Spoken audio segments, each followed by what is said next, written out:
Hello, everyone. This is your friend Omar Garcia with The Lost and Found. Wanted to take a couple of minutes and share something with you.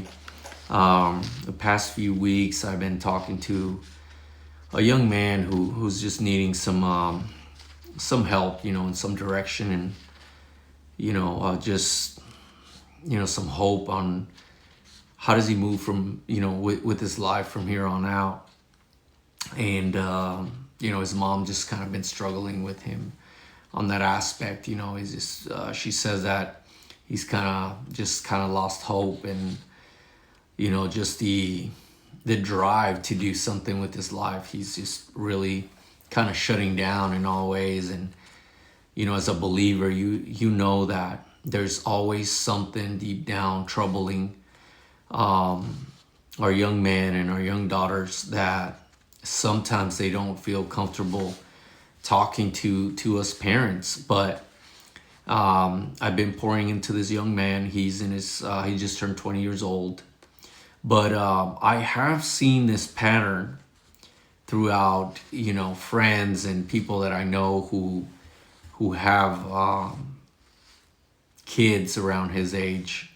And my son as well, when he was going through his early 20s, he was experiencing the same thing. And the one thing that the Lord showed me is that this phase that they go through quickly becomes depression. And that doesn't mean that they're using drugs or that it's leading to bad life, but they're just becoming extremely discouraged in what they want to do. And with that discouragement also is bringing a lot of just lack of confidence. And I was praying to the Lord, and I said, Lord, you know a man's heart. And I wanted to be able to not only pray for this young man and be able to pour into him, but I wanted the Lord to show me how to break down that wall that he has, because he respectfully listens, but he gives no feedback. And I was at work the other day, and I asked the Lord, I was just having this conversation with him, and I said, Lord, how do you tear down those walls? And man, within the hour, and I'm just working, and within the hour, I'm still thinking about that. How do you break those walls down, Lord? How do you help the young man, especially, I want to focus on the young man, because they are the future leaders, the future priests of their home, future fathers of their children. And I asked the Lord, how do you tear down these walls, and why are they being built around our young man, Lord? And I heard the Lord tell me, because men need to learn how to cry. And at first, I'm thinking, man, like, how does that look like, Lord? We love you, I love you, and I have no shame in crying out to you. And he said, there's a lot of young men out there that don't know how to cry out. And I said, okay.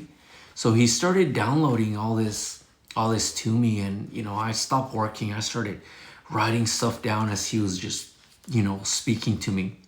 So I'll put it all together, and I want to share it with you. And if you know anybody that needs to hear this, or you have young children leading up to their adulthood that are having this problem of just discouragement, of just a lack of direction, of self-confidence, and they really don't know. And they may not be kids. I'm not talking about that they're bad kids or anything, but the Lord really showed me something here, and made me also reflect on the way that I'm raising my children.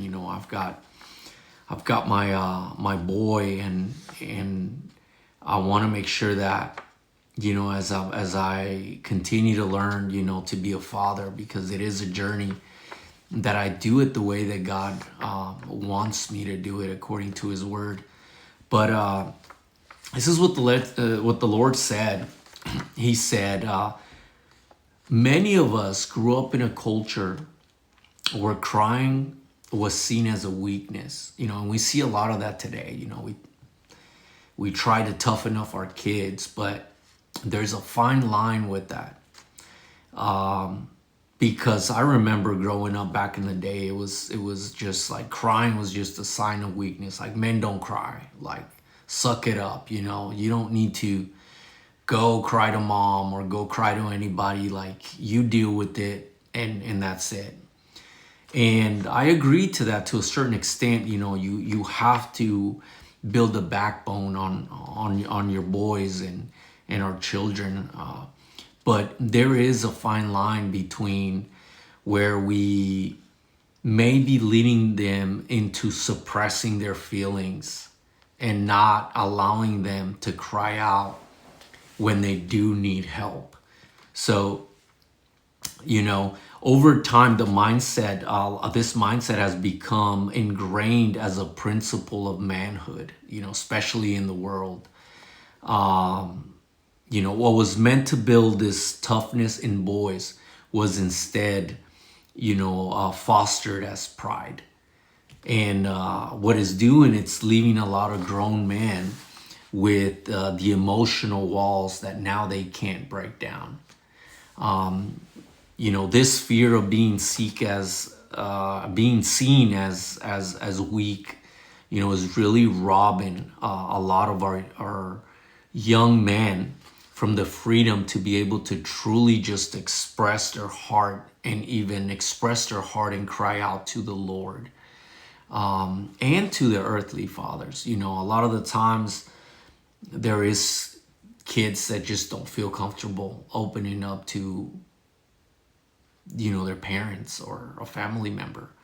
And it's understandable, you know, especially if it's something that, you know, they just don't feel comfortable, you know, talking to parents, either because you have a really high standard for them, or because they feel that they're going to be shamed, or because, you know, we may be too hard on them. But overall, I think that teaching them that it is okay to not know, it is okay to cry out, it is okay to seek for direction, and that there is room for mistakes, that it is okay not to know, you know. There is grace for them.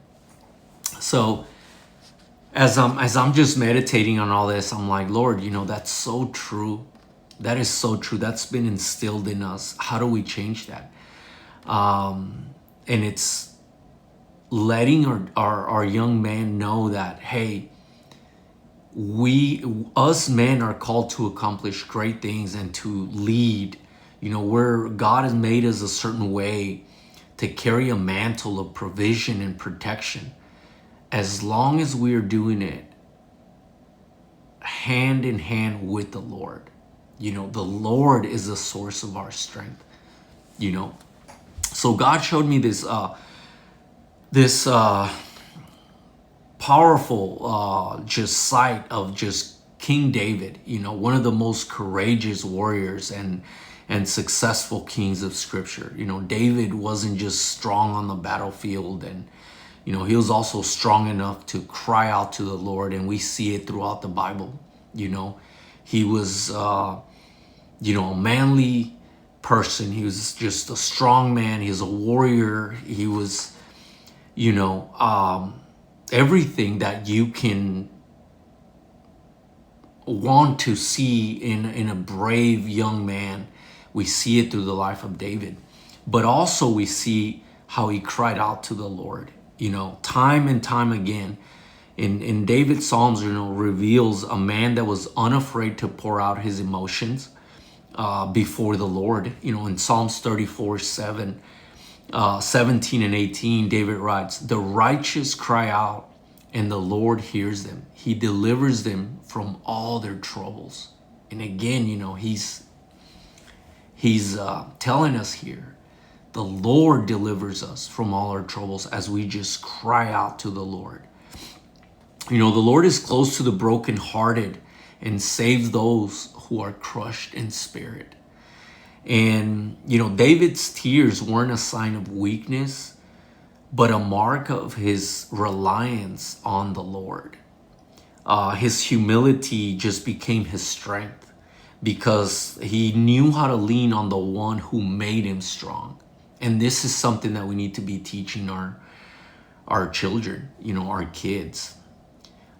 Today, many men consider themselves tough because, they suppress their emotions, this macho thing, or, if I'm not going to cry about it because that's what I've been taught since I was young, but David, arguably, one of the toughest men in history and in the Bible, wasn't afraid to hide his feelings. Instead, he just sought God in humility and honesty. And, in Ecclesiastes 3:4, we're reminded that there is a time to weep, there's a time to laugh, there's a time to mourn, and there's a time to dance. And crying, before the Lord doesn't diminish, manhood or the strength of a man.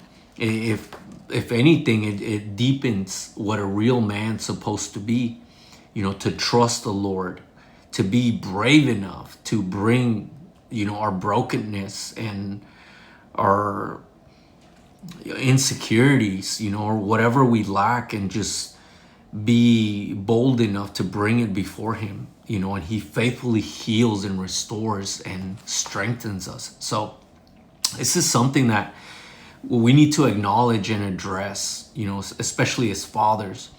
We must teach our young children that in their weakness, God makes them strong, and we know that from 2 Corinthians 12:9 and 10, there is no shame in crying out to the Lord, and ask him for help, for direction. There is victory in surrendering to the one who can truly save, to the one who can truly lead us into what we're called to do. So I'll leave you with that. Share this with somebody who needs to hear it, and I encourage you, if you're a father, if you have a son, a daughter, let us raise a generation. Let's be intentional about raising a generation of men and women who aren't afraid to seek the Lord with honesty and humble hearts, and not do it the way that maybe we were brought up, with